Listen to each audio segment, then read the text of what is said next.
everybody. I decided to do a video for you guys for granola bars instead of just giving out the recipe, because there are a lot of little tricks and stuff that I do to make them stick together. Otherwise you end up with a granola mess or granola bars that don't stick together very well.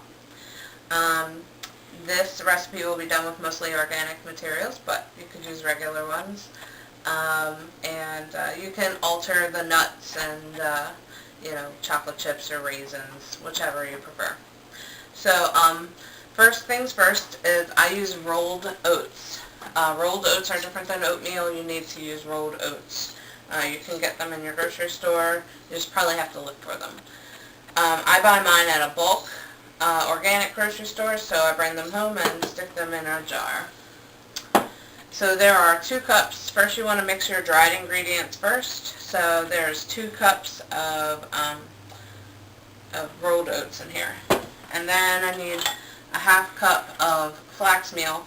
I use flax meal because it's high in omega-3s, which omega-3s are really good fat for you. So it's sort of like making a protein bar, So you add you add flax meal to it, it's really good for you. There's some other options. You could use other stuff, but you need it to be about this consistency. So let me show you. It's sort of like ground nuts, sort of. So because flax is like a seed, so it's just ground seeds. So I just buy organic flax meal. So it's a ½ cup of that. And I'll put all the ingredients in written. And we need 1 cup of flour. I just use white flour or wheat. Actually what it is I use whatever my girlfriend has not used for bread, because she makes bread all the time. So I just use whatever she's not using because it doesn't work for bread or whatever. So 1 cup of flour. You could use whole wheat flour. This just happens to be the rest of some white flour she bought that didn't work out for some bread. And let's see. Then of course we need brown sugar. It's only getting 1/3 of a cup, and this is going to make 24 granola bars. Okay, so don't worry about the sugar so much. This is 1/3 of a cup.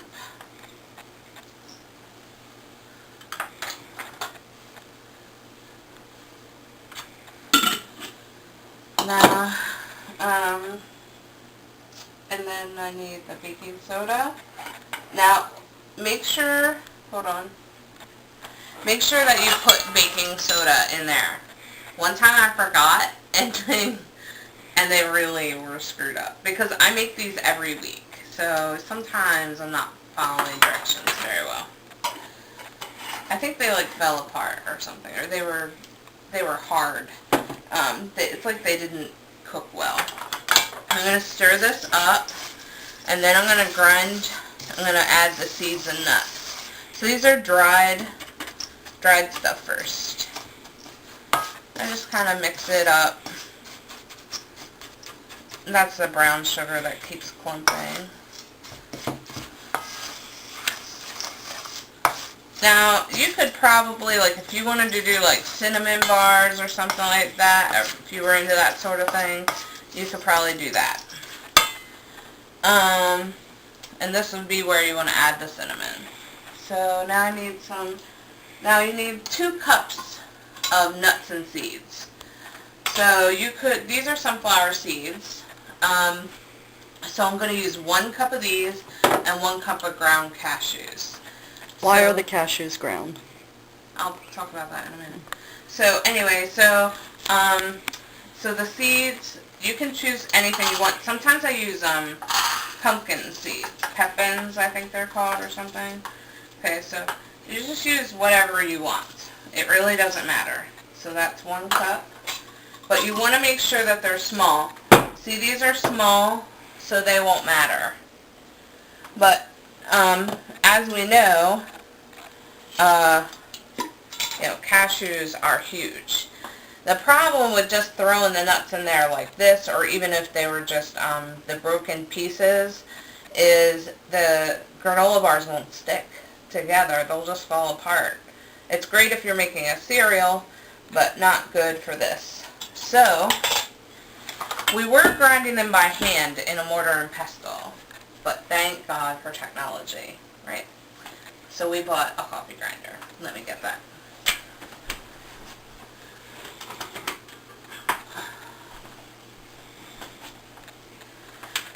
Which I just use periodically for this sort of thing. I gotta plug it in. We don't drink coffee. So we don't use it for coffee. We only use it for nuts. Now, in this little one that I have, which is, I don't know, I think it's normal size. It is. Is it just standard? Okay, so this is probably standard size. I usually just fill this thing up until I can't fit any more in. And then I'll measure it when I'm done grinding it.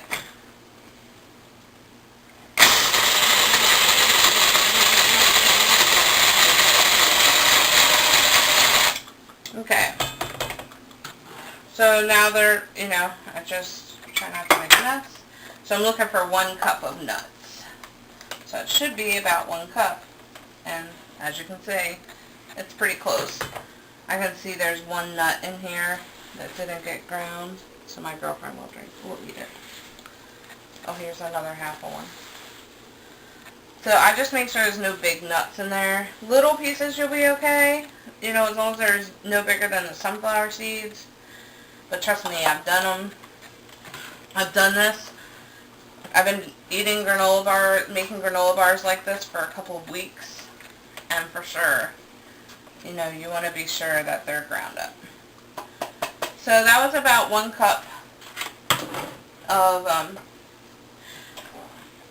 ground cashews.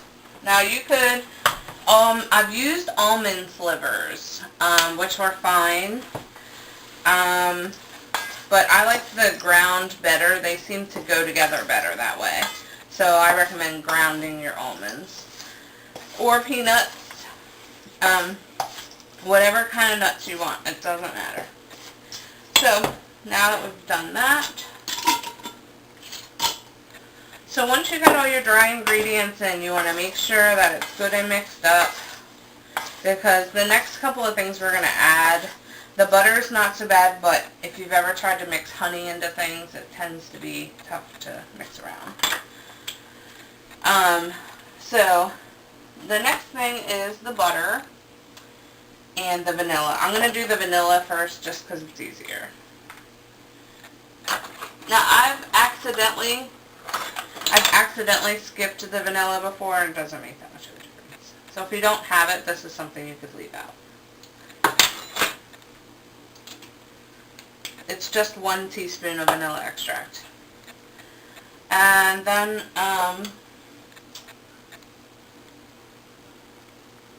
2/3 of a cup of butter. So I have a 1/3 measuring cup, so I'm going to do 2 of them. Now I melted the butter. If you have stick butter is what I usually use. It's about 1.5 sticks of butter, about. And then I melt it, and then I just measure it.